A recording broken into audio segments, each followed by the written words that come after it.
Ya, saya Chef Jeffrey Ginting. Saya memang udah berpengalaman di dunia hospitality, khususnya hotel. Ada yang di lokal, termasuk di Indonesia dan di luar. Saya pernah ada juga di Dubai, Jumeirah Emir Tower, dan di Qatar Shakespeare & Co. Termasuk di Goodreads saat ini saya berstandby. Kalau kita seorang chef itu tantangan pasti selalu ada. Kenapa? Inovasi untuk menu-menu baru itu harus ada. Jadi tidak boleh diam. Kalau kita diam itu berarti kita ketinggalan untuk menu-menu yang baru. Kita mau buat itu black soup with giant ribs. Itu salah satu makanan sup atau iga yang kita buat dengan porsi yang besar. Dan satu lagi nanti kita buat itu coklat, cheese, and tape. Itu memang tradisional, tapi kita create sedikit lebih ke modern, ya, seperti itu.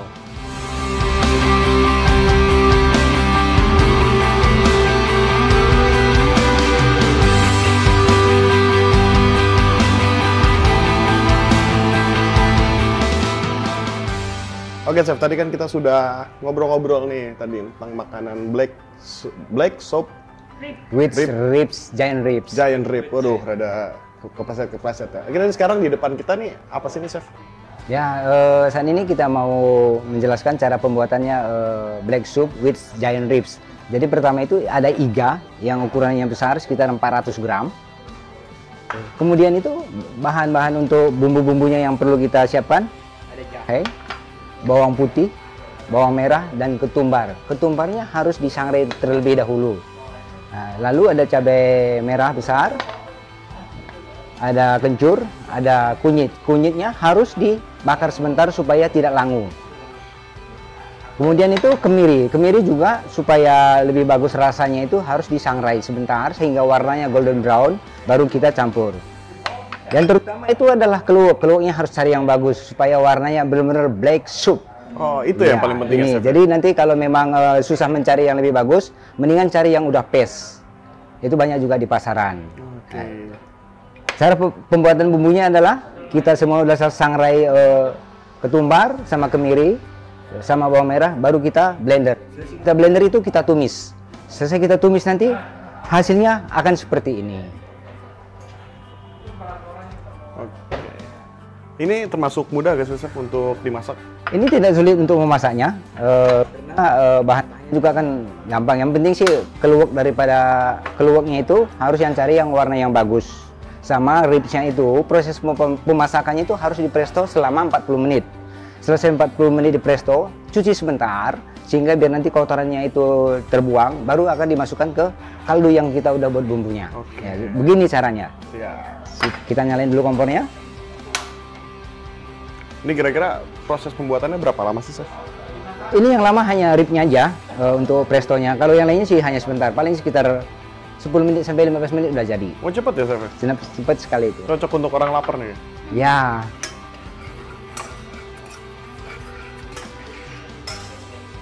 Ini kita tunggu bumbunya sampai wangi, yang udah di blender. Nah, warnanya pasti dia warnanya sedikit hitam kalau keluaknya bagus. Baru kita tambahkan air sekitar 350 ml.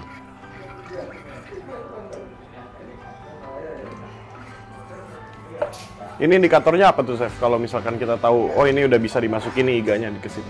Ya, nanti kalau dia udah setengah mendidih, baru iganya kita masukin. Oh, dia setengah mendidih baru Ya, dimasukin ya? supaya nanti lebih meresap. Apinya kita kecilin supaya nanti aroma daripada sup ini meresap ke daging. Wah, aromanya sudah tercium ya, Chef. Enak sekali. Selesai itu, baru kita seasoning. Apa aja itu, Chef? Kita ada lada bubuk, ada garam, ada beef powder. Beef powder itu nanti penyedap rasa daging. Nah, itu akan kita tabur. Sesuai selera, Chef? Sesuai selera ya.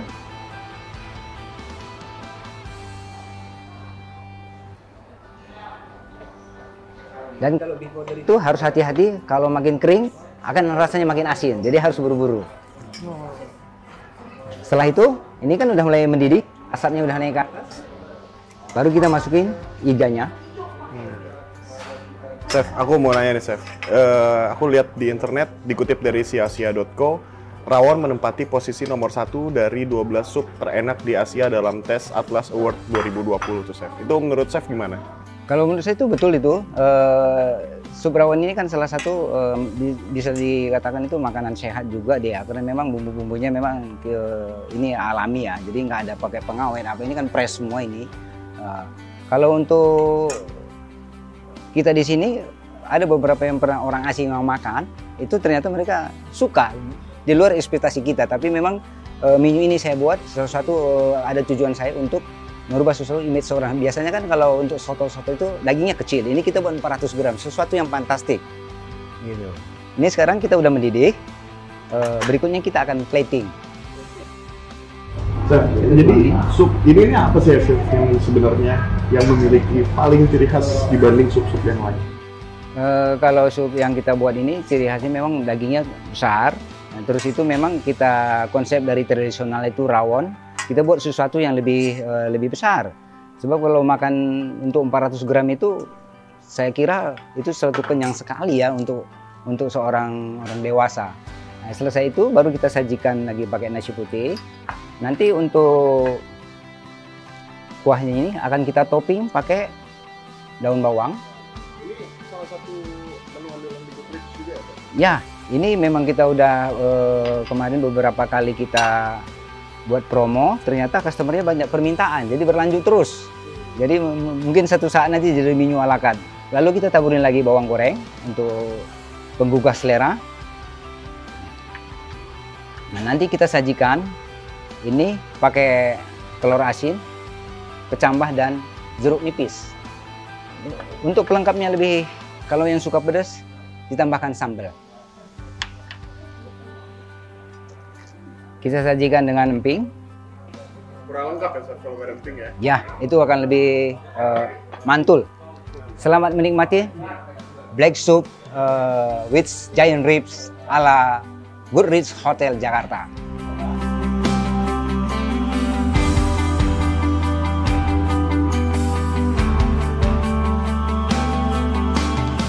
Ini kita mau buat coklat cheese tape, memang sedikit modern tapi tetap tradisional, bahannya tape. Nah, jadi kita nanti ada toppingnya itu strawberry, ada mint leaf, ada cheese, coklat sama susu kental manis. Nah, baru nanti tapenya itu pertama buat kita adonan. Dari adonan itu baru kita goreng. Gitu. Nah, sekarang kita adonan. Ini adonan dulu nih Chef? Ya, itu ada tepung terigunya 125 gram. Ini emang mudah ya Chef, bisa dibikin di mana aja? Ya, bisa di rumah bisa, atau di tempat lain juga bisa. Terus itu langsung tepung beras 50 gram. Gula putihnya ini 5 gram. Sedikit ada baking powder untuk pengembangnya. Itu 5 gram juga. Untuk airnya itu supaya lebih mengembang, adonannya lebih mengembang, itu kita perlu ice. Jadi es batu sama air akan kita gabung untuk membuat adonan. Kita tuangin secara bertahap.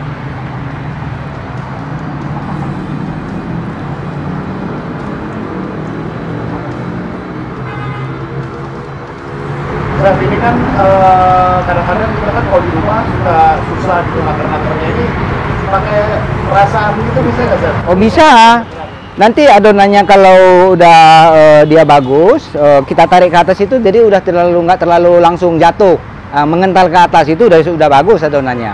Kalau tepung beras itu tujuannya untuk nanti crunchy dia, sama dibantu sama air es. Ini paling sekitar udah selesai semua. Jadi singkat sekali ya. Yang penting kalau bahan-bahannya ada. Nah, ini ciri-ciri adonan yang udah mulai bagus. Kita aduk seperti ini. Nah, jadi nggak terlalu langsung jatuh. Nah, sekarang kita siap-siap untuk menggoreng.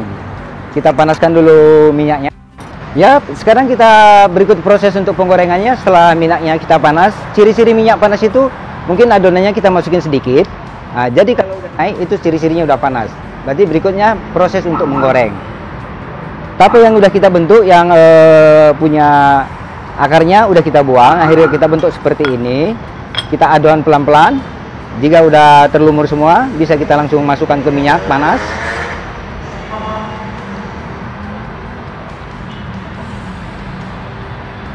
Termasuk cepat ya chef ya bikin ini. Ini termasuk cepat. Jadi kalau kita mau buat cemilan juga di rumah bisa. Ini tempo 15 menit bisa udah jadi.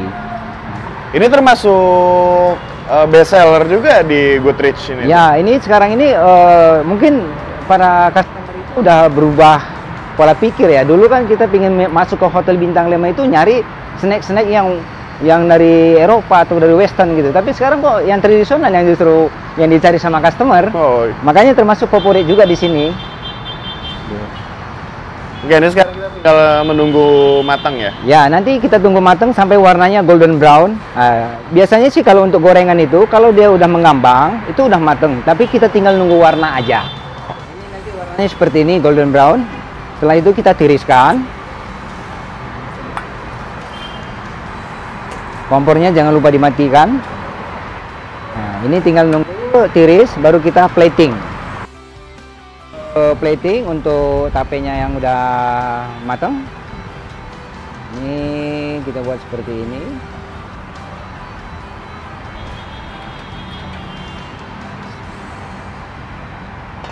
Selesai itu baru kita taburkan susu kental manis. Wah, menggoda banget ya chef ya. Selesai kental manis ini, baru kita nanti taburin kejunya. Ini habis makan black soup, mantep banget nih chef ya, penutupnya ini nih. Ya, nanti pasti kalau udah makan black soup, makan tape keju ini, Sempurna. pasti akan lebih susah bangun. Ini kita full topping ya, jadi benar-benar menarik dan lebih lezat kalau cheese-nya banyak. Berarti perbedaan singkong dan keju udah gak ada chef ya? Sekarang keju dan tape udah bersatu. Baru kita kasih garnish strawberry slice. Mungkin kita nanti slice tipis-tipis supaya lebih tertarik untuk menikmati makanannya. Baru kita kasih garnishnya itu mint leaf. Sajikan nanti pakai coklat saus. Selamat menikmati.